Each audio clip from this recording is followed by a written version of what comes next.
Hey y'all, it's Sarah. You can see this week I am playing with oranges. This is a very simple one, one that you probably could knock out really quickly, especially if you are somebody that uses stickers and you can just put your stickers down. But if you're wanting some actual doodle art to put in your page, this one's pretty quick and it's pretty simple. I want to go ahead and jump into it because I do know I have a problem with lengthy videos. So let's go ahead and get started. I'm going to put this sample to the side, and the first thing I always do is come in and customize my spread. I'm using the big size planner, the 8.5 by 11, and I'm just going to use a straight edge. And today, out of color simplicity, I'm just going to use this gray color to do my little division lines for my food or my meal plan and my other little things, my weather. To do this, I prefer to use a chisel tip type highlighter, something with a chisel tip. It just makes this easier. When you go to do this, try to line up from edge to edge and keep your motion pretty fluid and try not to slow down or hesitate, and you'll end up with a really clean line that looks like it's printed on there. So I'm just mapping out kind of where I typically do. So I do a couple spots at the bottom, and then I do my little weather spot at the top. And I've seen people adding weather now, and I can imagine that they have figured out how useful that can be when you're planning stuff. I know it seems like it's an extra step, but when you're trying to plan something for the week and you're wanting to plan it around nice weather, it's really handy to just have it right there in front of you rather than having to pull up an app or whatever.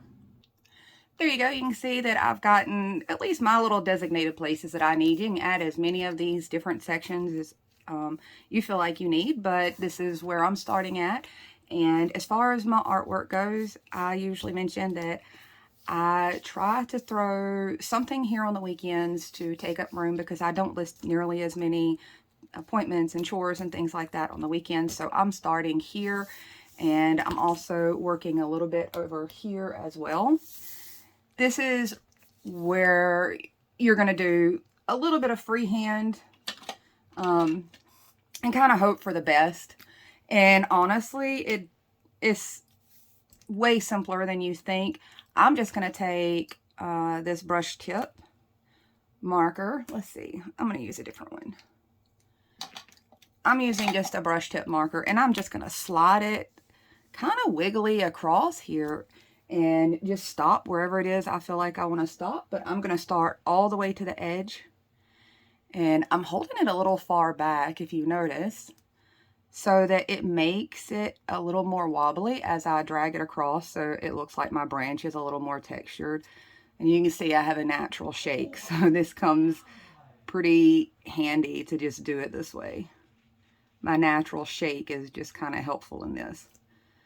So right around the end, I just kind of tapered that off. This one is coming across really straight looking at the moment. And I'm going to try to align underneath where I just did that and taper off somewhere towards that section. And I can keep doing that for as wide as I might want this branch, depending on how much room you want to take up.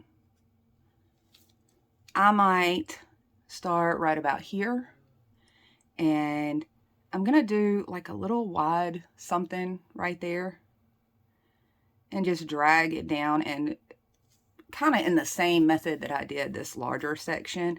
And just to make this easier, I'm spinning it around this way and bringing a branch somewhere about here and just wiggling it up, shaking it a little bit. I might come a little higher above that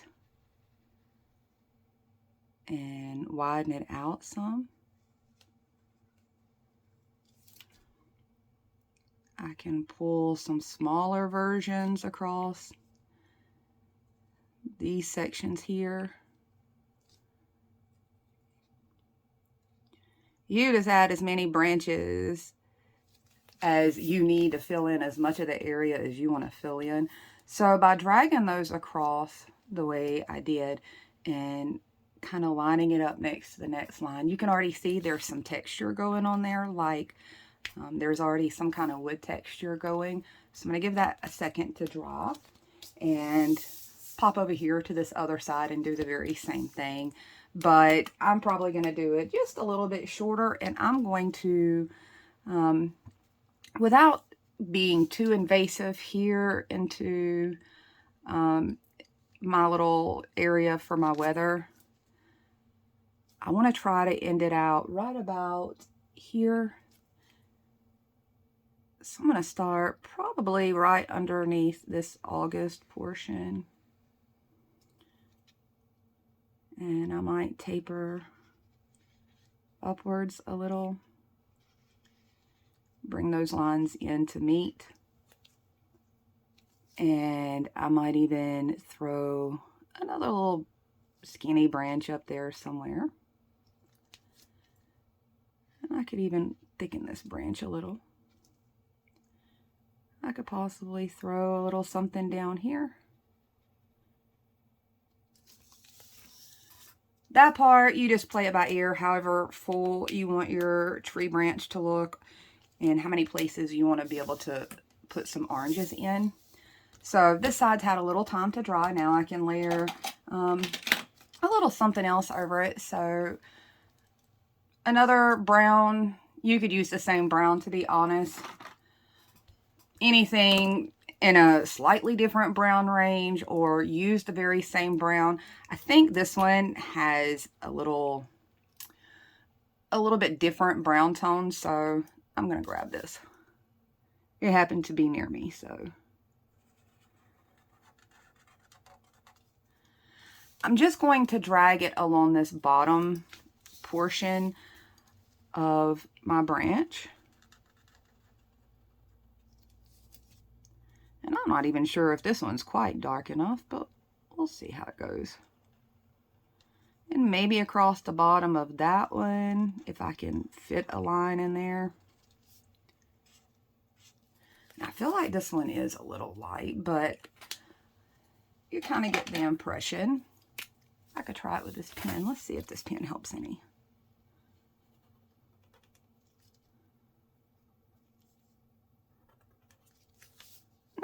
It's not really any darker, so I think it'll be okay. I think you can pretty much see that there's a little bit different tone. The upper portion of my branch now looks a little lighter than this lower section. And I'll do the same thing on this side. Just any of the branches that I created between the small branches or the main branch, I'm trying to run that marker along the lowest part of that. And still keeping it a little wiggly as I go, just for a little texture. So now I can come in and start adding some circles. And I'm going to be using this stencil for that.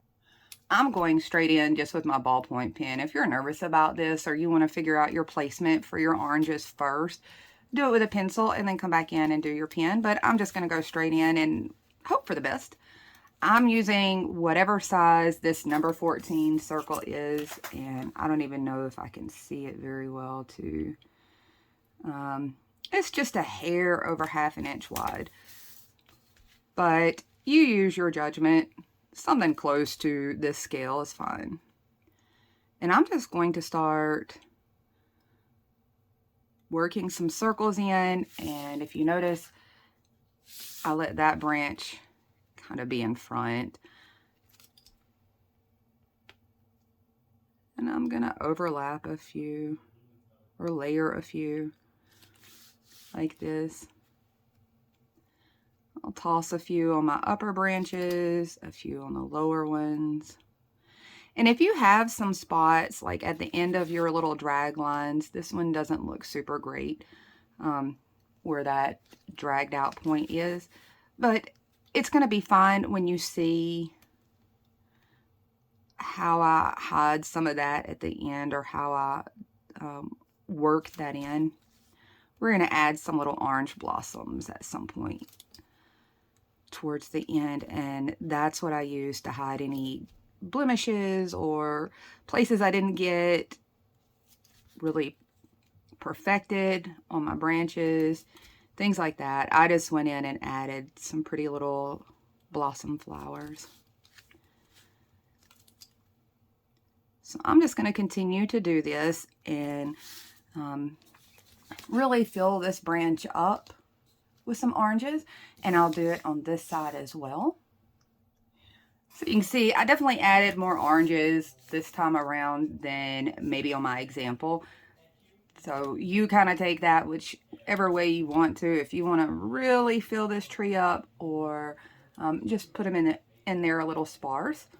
So my next step at this stage is to go ahead and come in, and I'm just going to outline my tree with my ballpoint pen here, and I'm going to do it as draggedy as I can. And I'll get a little closer so you can kind of see what I'm throwing in there. Okay, maybe this is close enough for you to see. So right around this branch here, where I widened that section, I looped around a little where it hits that tree. And then I'm just outlining with a really uneven line.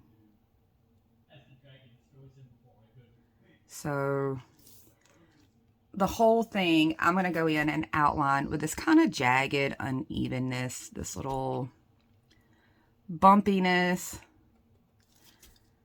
a little bit of texture. And I kind of just drift off here at this end point. I just let that pen drift off a little bit. So that line is probably not as thick. And I'll do that down the entire tree, and then I'll show you some other little details we can add. So you can see I've pretty much outlined all of it. I might come in and some of these places, for example, right about here, there's kind of this little bump area.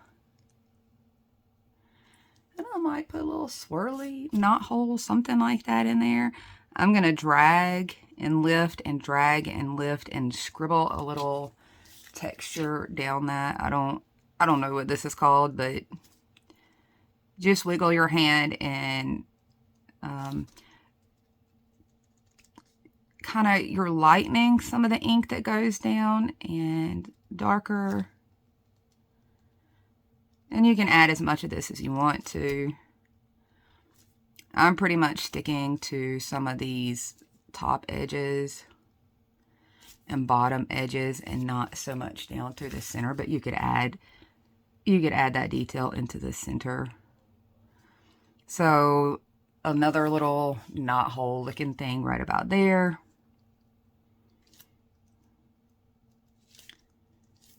And I'm just scratching all around on this. I might do a little more right around where the branch meets the tree, or the branch meets the larger branch. So now we have a reasonable tree branch there, I think. I'll end up doing the same thing on this side. I've got some reasonable texture on both of my branches at this point, so I'm going to start in with some of these oranges. And let me find one that's not touching anything so I can show you the entire way that I did the orange. So I went ahead on the tops, and I'm just throwing in like a little curved line if I can fit it. That way you have something that looks like you can pop a stem up like it's connected.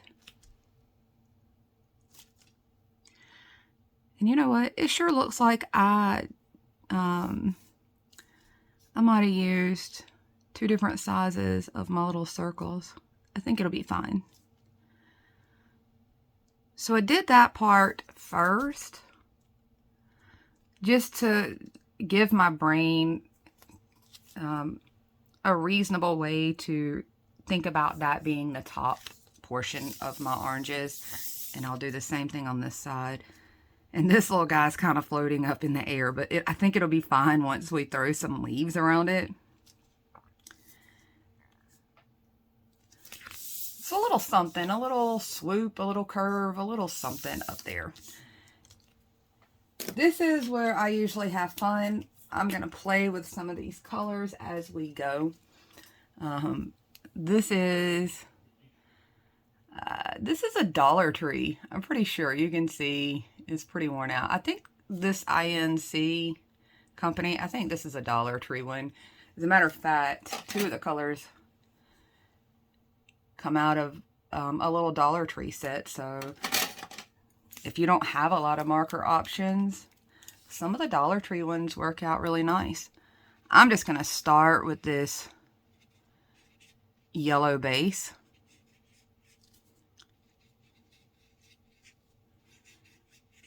And I'm pretty much just getting somewhat within the lines. If you notice, I don't always hit up to the edge, which is fine a lot of times, because it ends up throwing in kind of some highlight looking things that I didn't plan for and I didn't think through too hard, but it does end up kind of looking like I did it intentional, just because when I go to color in circles, sometimes I find it very difficult to not get out of line on circles.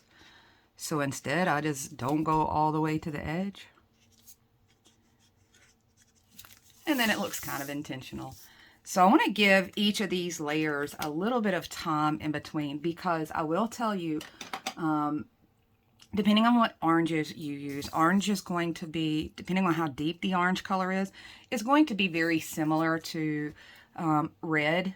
And you have a bigger likelihood of colors like red or really deep pink or an orange bleeding through or ghosting through on you.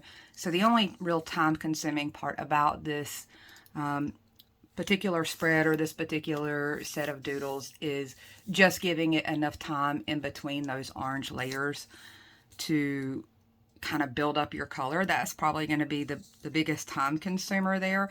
So while I'm waiting for the yellow to go ahead and dry, which it feels like this one will go pretty quickly, I'm pulling in these two green highlighters. They're kind of a sage green, but I love this one because it is so faint.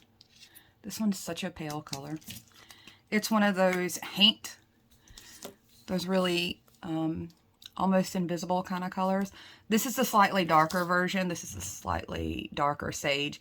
And I'm using the chisel tip of this one to my benefit. I don't know if you can see how precise that tip is when you turn it one way.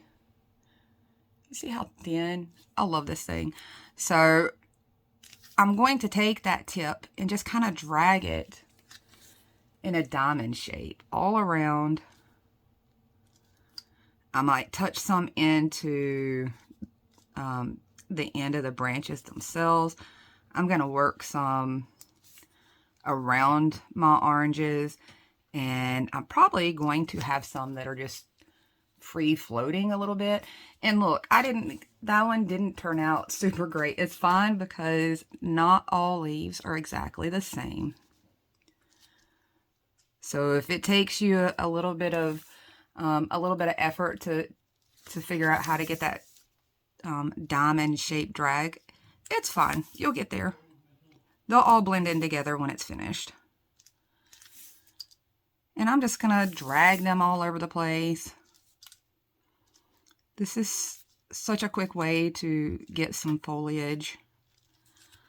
You might even make some connect to your oranges. I feel awkward calling them oranges right now since they're so bright yellow. So I might even throw some coming up out of here somewhere.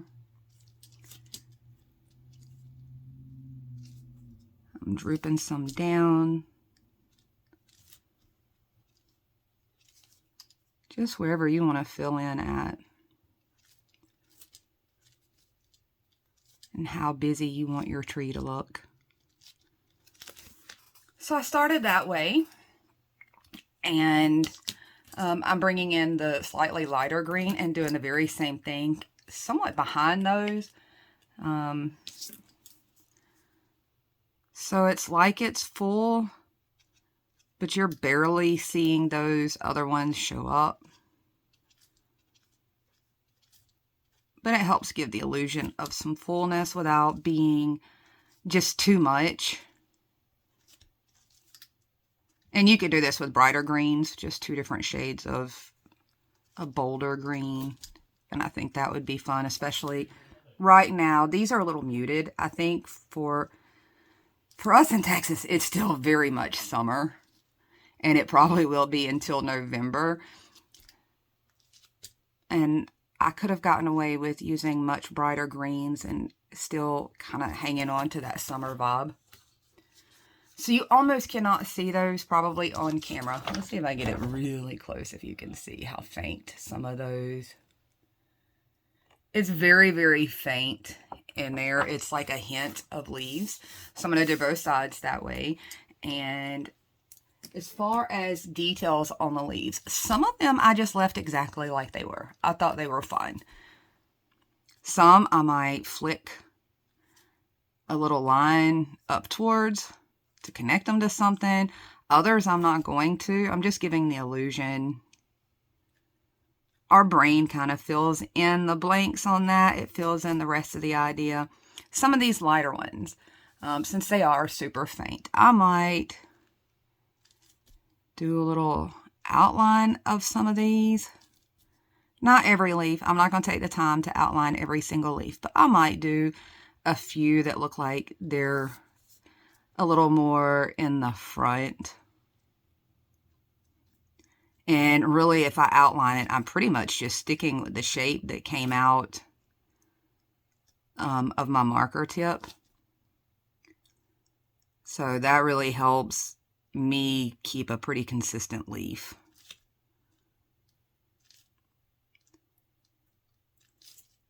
And even some of the ones that are a weirder shape, I think those still look like leaves. So some I'm just flicking a line up through them. Some I might actually outline. Mostly I'm just doing it kind of by look. I didn't want to outline all of them because I thought it might get too busy. But you just fill in as many of them as you think visibly works for how much you added to your branch or how long your branch is. So not all of them, but a few here and there. That was simple enough. Let's get back to the oranges themselves. I'm coming in with this zebra highlighter, this chunky one. I gotta tell you, Dollar Tree has these right now, the zebra brand of these chunkies. And this orange color is really nice. It comes out a really pale peachy orange. So I'm toning down this yellow some. And I'm basically going straight over the yellow. I wanted that yellow base to show up there at the top mostly. But some of the yellow is poking through as I'm just kind of throwing some color down on these. If you notice, I'm not doing the best job coloring it in. There's little spots here and there. That's part of what gives almost the watercolor appearance. And I'll let you see that again over here. So mostly I'm using the width of this and just trying my best to not get out of line. I might miss some spots. I might not. So that's where it's at right now. Now you can kind of see what I mean about when I don't always come straight to the edges. That starts to look more on the intentional, but it's really not. It's just because I'm scared of getting out of lines. So it works for me. And I might touch a little more orange on there. And I want to give this a little bit of time to dry. I'm going to work on my leaves on this side. while this layer dries. These colors right here, not a big deal. That orange and that yellow, not a big bleeding risk. It's not until I get into that darker orange range that's almost a reddish orange along these bottom sections that I really want to make sure all this is dry before I add that much deeper ink color. Okie dokie, now I'm ready to come in with my slightly darker orange, and this is that other Dollar Tree brush pen. And mostly I'm just jotting some color down in that lower section. Not super even. I'm not keeping any of that super even. I am keeping it kind of with the curve or the bottom of that orange.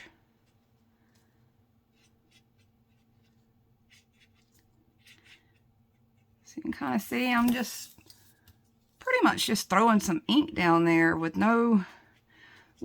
some reckless abandon. And I seem to do better that way than if I focus too hard on the actual artistic way to shade out a sphere. And I'll let you see that kind of again. I'm literally just flicking some down towards those bottom sections and up the side a little. And some of them are a little harder to get to, but you can kind of see what I mean there. So let's check out how that one did. Oh, the Dollar Tree orange did pretty well in there. So now that I've got that, I can come in and start working on some of my bigger oranges. And it's the same process. I just used a bigger circle pretty much. And I think I'm around this, whatever this 23 size is, which is about, it's about the size of a quarter. So I'm just going to bring it down here on my little Friday block, coming straight in with my pen. And I'm staggering them a little bit. I did one slightly lower than the other. It looks like some crazy eyeballs maybe. And I'll do the same thing right over here in this little section. Usually I throw something right around here. And I'll stagger these kind of the same way. Simple enough, and I'll go ahead and throw this bright yellow down. Very haphazard like I did with the smaller ones. And I sure managed to get out of line on that. Like I said, coloring in perfectly inside of a circle, probably not my strongest skill. So while those dry, I can come back and start throwing a little more color up in this orange. And I'm bringing in, I don't even know where this one came from. It's Liquimark. Actually, I think these are a Five Below brand. I don't know. This one looks like a reddish orange. So I'm just going to come in right along this bottom section and just swoop a little bit. It's very subtle, but it gives a little more weight to that bottom. A little more color weight to that bottom, maybe. Let's see how it's doing. Oh, it's doing well.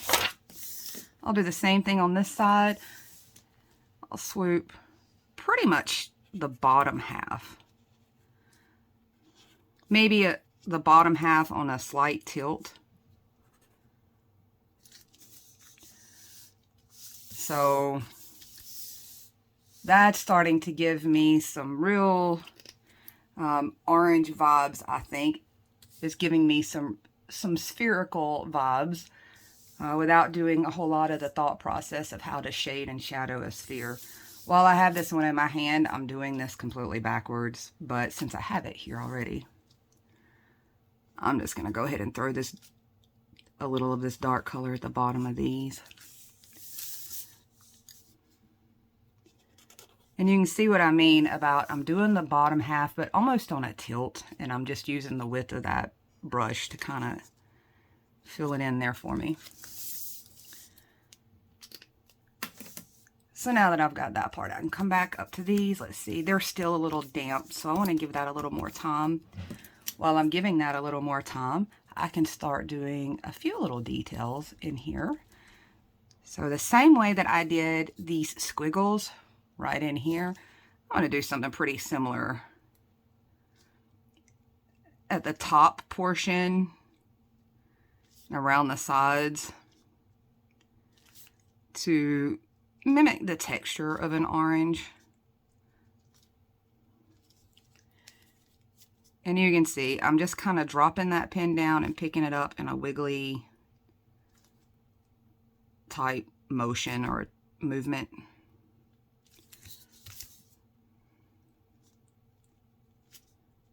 And that's pretty much for every single orange. I'm going to give it some kind of little texture there, some kind of little squiggle, a little something. We're going to add more to that after we get like the very last stage of this. We'll add a little more texture, but I wanted to go ahead and throw that in. While I've got my pen in hand, I'm coming down here and doing my little kind of C curve here at the top of my bigger oranges. I am really debating on whether or not I want to throw some hot pink on this page for some reason. So now that I've gotten to this stage, let's see. These are feeling sort of dry. That's the longest portion of this particular look, is just making sure you don't end up with bleed because of all the layers of orange that I've thrown in there. Do the same thing for these guys. I'm coming in with that green again for my leaves. And I think I'll just throw some leaves up here. So I'll just throw a few little leaves. Might do the same thing for these little fellas. Just to dress them up some.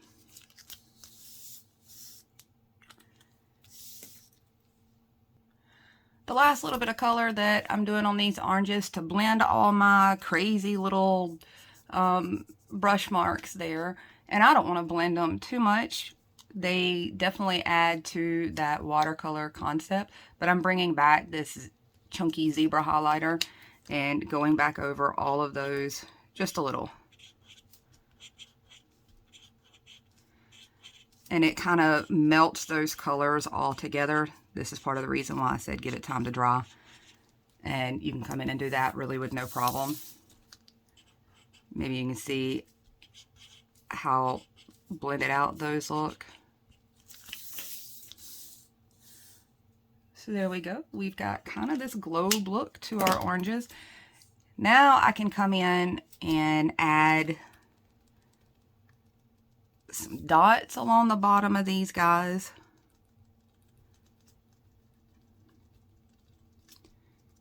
And I'm just doing it at random, just somewhere along the bottom. And I'm not even doing great dots. Some of them are a little,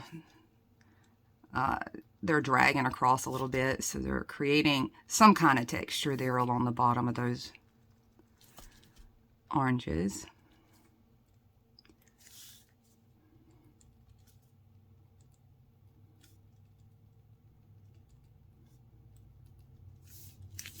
So now we've got some texture going on there. Let you see that a little closer.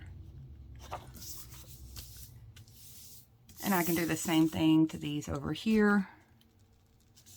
I tried to make sure that I didn't cover my dates too much, but you can see I went into the date section with my artwork just so I wouldn't go too far into here where I usually put my weather.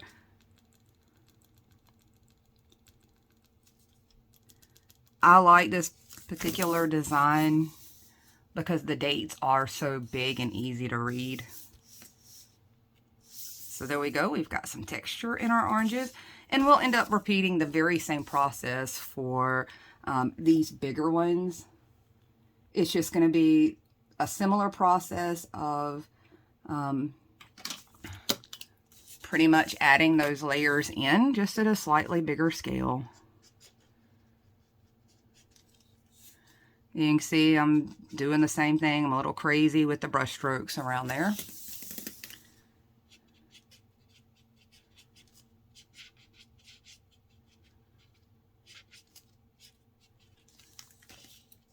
So this one, I might, on both of these, I might do a little bit darker right there where those two overlap each other, simply because I feel like there would be some kind of darkness there or shadow there. When it comes to my tree, I did add, it's almost unnecessary, but I did go in and add a little shadow to my tree. This is a brush pen from the Pop Shelf stores. They sell them individually, and this one is like cool gray, and it's one of my favorite shadow. It's very subtle, but it's one of my favorite shadow kind of pens.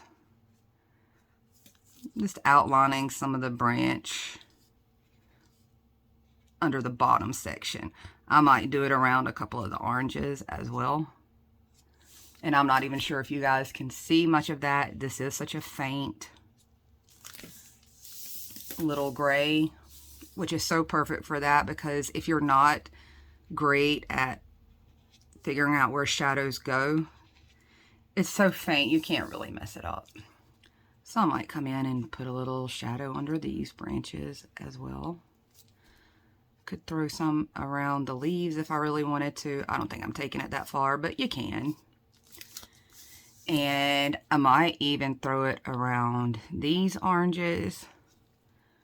Just a little bit. Right along that side. There as well. So basically a C around one side or the other. You pick. I always tend to go to the right. I guess probably because I'm right-handed and right dominant. I usually go to the right. But as long as you stay... When you do your shadowing, for instance, for all these oranges, if you wanted to shadow them all out, try to keep it to the same direction. And I feel like that's a pretty safe bet to go with. So now that I'm to this stage, I want to go ahead and finish these oranges up. So let's go in with this. These zebra highlighters, by the way, I think they have 6 different colors of these. Let's see. I'm gonna pop up real quick to my goodie stash and let you see what the colors are. So it's this section right here. They have those 6 different colors at the Dollar Tree, and they come in 2 packs. Sorry, I didn't mean to make y'all dizzy. I just wanted to share that. And the colors are, they are a very nice soft pastel. For highlighters, for sure. Typically, the big chunky ones tend to be a little more on the brighter side. These are a very soft color scheme. I really like the width of the tip when it comes to coloring. So same thing with these. Wiggle in a few lines. Throw in some dotting just to give it that texture. I might throw a stem towards my leaves here. Let's see. I think I might even outline my leaves.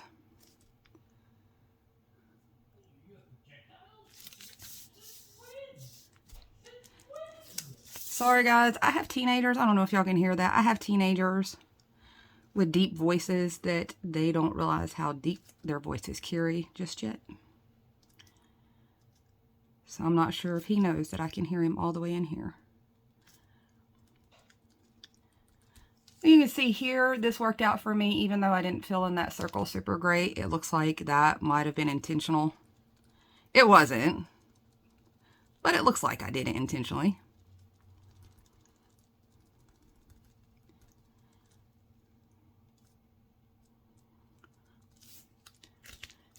So there we go. We've got a little texture go. How cute are those guys? The next step I took, and this is not necessary, but I did tell you that I was going to add some flower blossoms to mine, or some of the pretty little orange blossom flowers. And I'm just going to use a white gel pen. My personal favorite is the Uniball Signo, but there are lots of brands out there. This one just happens to be my favorite. I'm just really going to try to create like a little tiny X. And I'll show you, like here where I said this branch might not look the best at the tip. So I might just throw in just a little X there, and these are so tiny you might not even be able to see very well. I might do it somewhere on the branch. And I'm just throwing in one little extra line. It's almost like a little star shape. I might do some on top of my oranges. So really, I'm kind of doing an X and throwing one more extra line into some of those. And I'm just doing it all over the place. If you've got any spots that you weren't super happy with, this is a good way to hide them. Just go over them like this.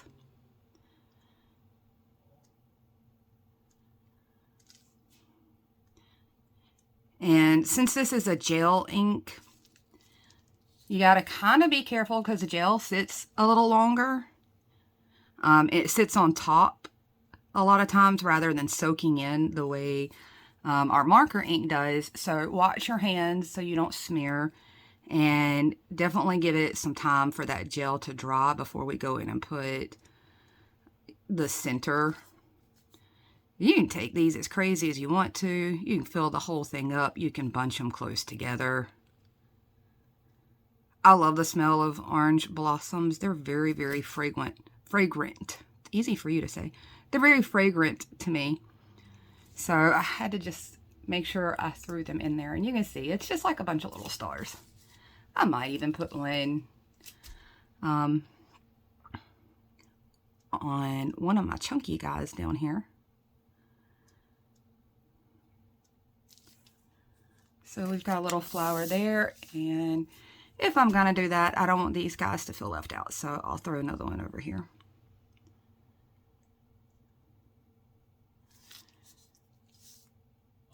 And they're all a little wonky. They're a little uneven, but that just looks like they're growing as nature intended. None of them are going to be the same, exactly the same in nature, or you're not going to see them exactly the same. Some might be turned one way. So if you don't get them perfect, that's fine. It just looks like maybe the petals are turned slightly at a different angle or something like that. So I'm going to throw a few more on here. And I did the very thing, look how cute that is there. I did the very thing I just warned to watch out for with that is give it time before you touch it. So these over here should be fairly dry. Let's do a little touch test. Okay, those are dry. I'm just going to come in with some kind of orange pen, orange marker, orange something, and dot my centers in. You could use yellow. I'm just using this one because the tip happened to be convenient to fit right in the center of those at a good scale, and I could just dot it on pretty easy. And now you can see some of the little blossoms coming to life. And this one's fairly light colored. I might have to come in and add the dot the second time for the center, just in some places, so I can get it to pop. Same thing over here. I'm just going to pop a little dot right in the center of these. And if you wanted to, if you got the skills, you could certainly try to outline all these tiny little flowers, but I didn't think it was necessary to draw around them the same way I might with other details. I feel like as tiny as they are, it wasn't necessary. So now I've got my little flowers there. This is pretty much all it took to do this. Now, I might still come in after this has a little more time, and I might do one more swoop along this bottom section just to darken that a hair more with just whatever my darkest color that I used.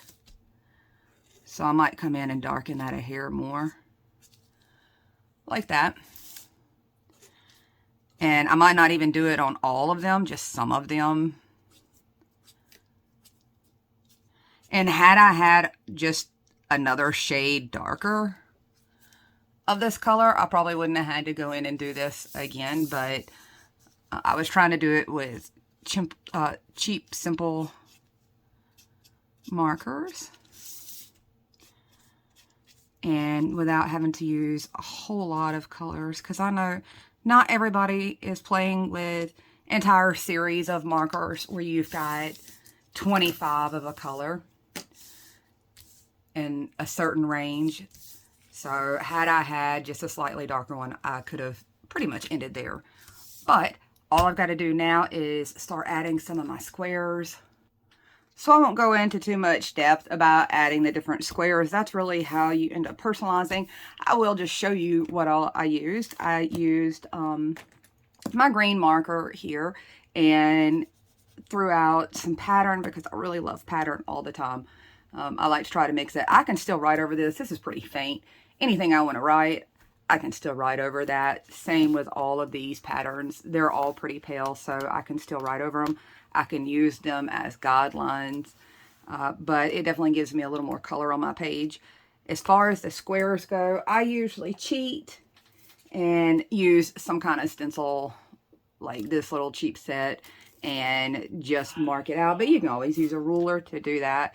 The only other thing that I do like pointing out is one of the things that I do is once I draw a square there, to keep it from just looking like a flat square on there, I take my light gray and just swoop a single line part of the way under the bottom. So if you're looking right here, I started a little bit inwards and then I stopped a little bit before that edge there. And the only ones I don't have here that don't have a shadow are right here, and I felt like it was a little too close to this line for me to throw it in there. Oh, the one thing I didn't show you. Okay. This is pretty simple. If you notice, these oranges here look like they're sitting on something. If you can see that, they look like something is below them. Really quick, I'll share that part with you because it's pretty simple. I'm just going to get some kind of straight edge and somewhere where I might want that to sit. And I feel like maybe it should be over here, but I don't know. I'm just going to throw it under this one. So I'm right there at the edge. And I give myself a little line here. Just a small line on each side of it, just so I know where my squiggles are going to start. And I squiggle off the edge of it and just wiggle some lines underneath there. And you can see that. I should have did it a little closer. But pretty much that's all I do to get some kind of base under it. And I might even come back in with that gray brush marker and just hit right under that section. So let's get a little closer so you can see.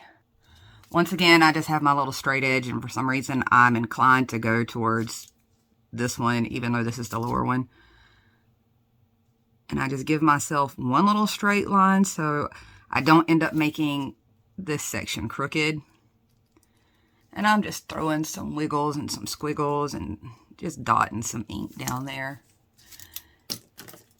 And taking my gray and scratching across it. That's it. It was pretty simple.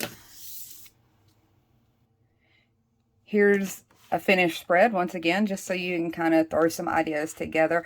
I think these would be really great for fall as well. I pretty much think about oranges during the summer, but I do think that you could work this spread into something fall-like as well, just to throw an idea out there for you. I tend to play with things that I might can recycle later and just change the color scheme. So this is an idea that if you just change the color scheme, you can have fun with it. Same with the cherries. I showed 2 different color schemes with the cherries, and it came out with really 2 very different looking spreads just by changing the color scheme. So keep that in mind.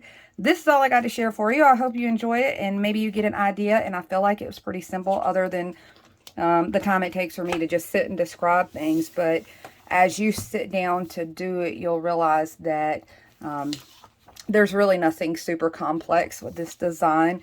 It's just putting the elements together. So you should be able to whip something out like this pretty quick. And once you get to this point, if you're a sticker person, slap them stickers on and you're good to go.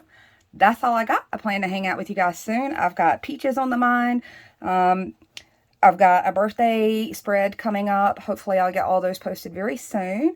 And I hope you guys stay cool. Talk soon. Bye, y'all.